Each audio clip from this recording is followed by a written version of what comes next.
شاہ تاری کا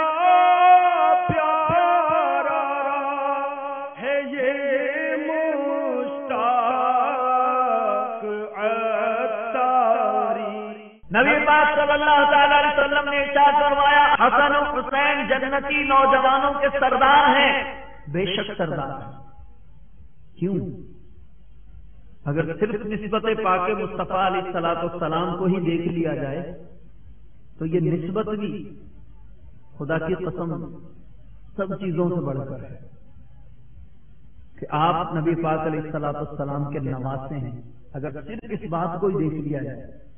تو بھی آپ جنتی نوجوانوں کے سردار ہیں۔ لیکن یاد رکھیں اگر ایسا ہوتا آپ کسی آزمائش سے نہ گزرتے، آپ کسی مرحلے سے نہ گزرتے اور جنت کے نوجوانوں کی سرداری تو آپ ہی کا حق ہے، تو ہو سکتا ہے بعد میں کوئی آنے والا یہ کہتا کہ انہوں نے کیا مشقتیں جھیلی ہیں، انہوں نے کیا پریشانیاں جھیلی ہیں، صرف اس وجہ سے کہ نبی کے نواسے ہیں، نبی نے اپنے نواسوں کو جنت کے نوجوانوں کی سرداری دے دی۔ تو ایسے لوگوں کا منہ بند کرنے کے لیے یہ واقعہ بتایا گیا کہ دیکھو یہ جنت کے نوجوانوں کی سرداری ان کو ایسے ہی نہیں ملی، یہ اس مرحلے سے گزرے ہیں۔ اس لیے کہ لوہا جب کان سے نکلتا ہے تو بھدا ہوتا ہے، خام مال ہوتا ہے، لیکن وہی لوہا جب بھٹی میں تپتا ہے اس کو جلایا جاتا ہے، پھر اس کو کسی جناب والا سانچے میں ڈھالا جاتا ہے تو وہی لوہا پھر کسی خاص سانچے میں ڈھل کر اپنی ایک حیت اختیار کرتا ہے، کچھ مرحلوں سے گزرتا ہے۔ انگوٹھی کے اندر نگینہ ایسے ہی نہیں چمکتا کہ کان سے نکلا اور اٹھا کر انگوٹھی میں لگا دیا، نہیں، وہ نگینہ کٹتا ہے، کئی مرتبہ کٹتا ہے، مشقتیں جھیلتا ہے، پریشانیاں دیکھتا ہے، پھر جا کے اس خام پتھر کو، اس نکلے ہوئے پتھر کو یہ مرتبہ ملتا ہے کہ وہ کسی کی انگوٹھی میں چمکتا ہے۔ تو اسی طرح جب کسی کو کچھ مرتبہ ملنا ہوتا ہے تو وہ اس مرحلے سے گزرتا ہے، اس امتحان سے گزرتا ہے۔ جتنی بڑی ڈگری ہوتی ہے اتنا کڑا امتحان ہوا کرتا ہے، اتنے مشکل سوالات ہوتے ہیں، اتنے زیادہ مرحلے ہوتے ہیں۔ تو یہ اتنا بڑا مرتبہ کہ جنت کے نوجوانوں کی سرداری، تو آپ اس مرحلے سے گزرے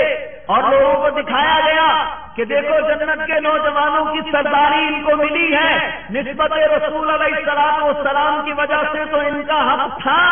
لیکن اس لیے تاکہ کل کو کوئی انگلی نہ اٹھائے، دیکھو یہ اتنے بڑے امتحان سے گزرے ہیں کہ اگر کوئی اور ہوتا تو اس کا کلیجہ پھٹ جاتا، لیکن یہ سیدنا امام حسین رضی اللہ تعالیٰ عنہ کا صبر تھا کہ تمام زخموں کو جھیلتے رہے، اپنی اولاد کو قربان کیا، اپنے بھتیجوں کو، اپنے بھائیوں کو، اپنے دوستوں کو، جناب والا اپنے چاہنے والوں کو قربان کیا، اور سب کے زخم سہتے رہے، سب کے صدمے سہتے رہے، اور بالآخر خود بھی اللہ تعالیٰ کی راہ میں اپنی جان کو قربان کر دیا اور شہادت کا رتبہ پایا۔ شہادت کا رتبہ پایا تو اللہ تعالیٰ ارشاد فرما رہا ہے وَلَا تَقُولُوا لِمَنْ يُقْتَلُ فِي سَبِيلِ اللَّهِ أَمْوَاتٌ، اور ان لوگوں کو مردہ مت کہو جو اللہ کی راہ میں شہید ہوئے ہیں، بل احیاء ولیکن لا تشعرون، بلکہ وہ زندہ ہیں اور تمہیں شعور نہیں۔ اور آپ کو آزمایا گیا، وطن چھوٹا آپ سے، اولاد سامنے قربان ہوئی، اولاد گوانی پھل کے ہے، اسی طرح پانی بند کر دیا گیا، بھوکے رہے، پیاسے رہے، ان سب آزمائشوں سے گزرے، اور پھر وبشر الصابرین، صبر کرنے والوں کے لیے خوشخبری بھی سنا دی گئی۔ میرے پیارے اور محترم اسلامی بھائیوں، امام حسین رضی اللہ تعالی عنہ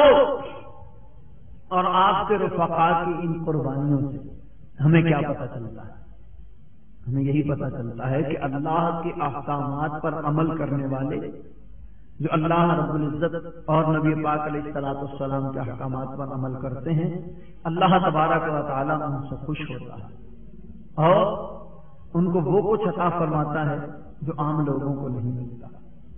اور چاہے کتنی مصیبت آئے، کوئی بھی پریشانی آئے، ہمیں اللہ رب العزت کے حکم سے نہیں پھرنا، نبی پاک علیہ السلام کے حکم عدولی نہیں کرنا۔ یہی حسینیت کا درس ہے، یہی کربلا کا درس ہے۔ یہی پیغام امام رضی اللہ تعالیٰ عنہ دے گئے، یہی پیغام ننا علی اصغر انہوں نے عید کھا کے وہ قربانی دی اور ہمیں سکھا گئے کہ دیکھو میں نے اللہ رب العزت کی راہ میں اپنے ننھی سی جان کا نذرانہ پیش کر کے یہ ثابت کر دیا ہے کہ جب دین پر کڑا وقت آئے تو تم کسی بھی قربانی سے دریغ نہ کرو۔ میرے پیارے اور محترم اسلامی بھائیوں، آج بھی اس وقت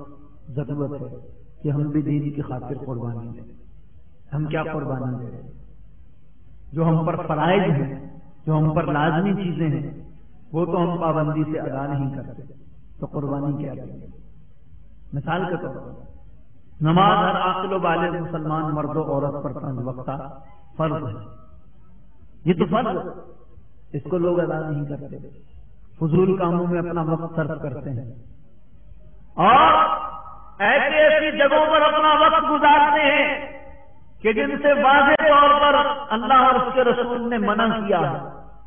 یا دنیاوی مال و دولت حاصل کرنے کے لیے اپنا وقت صرف کر دیتے ہیں، اور اذان ہو جاتی ہے، نمازی نماز پڑھنے والے جاتے ہیں، نماز پڑھ کے واپس بھی آ جاتے ہیں، اور کتنے ہمارے مسلمان بھائی اپنے کاموں میں مگن رہتے ہیں، اپنی مستیوں میں مست رہتے ہیں۔ کیوں؟ آخر یہ کب تک ہوگا؟ یاد رکھیں، ایک مسلمان ہونے کے ناطے میں آپ کی بارگاہ میں عرض کر رہا ہوں کہ اگر ہم نے اپنے وقت کو اسی طرح گنوا دیا اور اسی طرح فضول کاموں میں گزارتے رہے، لہو و لعب میں گزارتے رہے اور اللہ رب العزت سے نہ ڈرے اور اس کے احکامات پر عمل نہ کیا، تو یاد رکھیں یہ چند روزہ زندگی ختم ہو جائے گی۔ یہ آج جوانی کی جو ٹھاٹ باٹ ہے یہ سب ڈھل جائے گی، اور اگر مال و دولت ہے تو مال و دولت کس کے ساتھ گیا ہے؟ اگر صحت بڑی اچھی ہے تو بڑے بڑے جناب والا صحت مند لوگ جب بیماریوں کا شکار ہوئے تو چلنے پھرنے سے بھی معذور ہو گئے۔ اگر بہت طاقت ہے تو طاقت بھی ایک دن جاتی رہے گی، اگر بہت سوچ ہے، بہت تعلقات ہیں، تو یہ بھی کچھ نہیں کام آئیں گے، کیونکہ ایک دن سب پر ایسا آنے والا ہے کہ اس دن وہ بے کسو لاچار اور مجبور ہوگا اور کچھ بھی نہیں کر سکے گا، باوجود اس کے کہ وہ یہ نہیں چاہتا کہ میری جان نکلے، لیکن اس دن اس کی جان نکل جائے گی۔ اسرائیل علیہ السلام آئیں گے اور اس کی روح قبض کر کے لے جائیں گے۔ موت آ کر ہی رہے گی، یاد رکھ، جان جا کر ہی رہے گی، یاد رکھ، گر جہاں میں 100 برس تو جی بھی لے، قبر میں تنہا قیامت تک رہے، جاگتا ہے جاگ لے افلاک کے سائے تلے، حشر تک سونا پڑے گا خاک کے سائے تلے۔ شاہ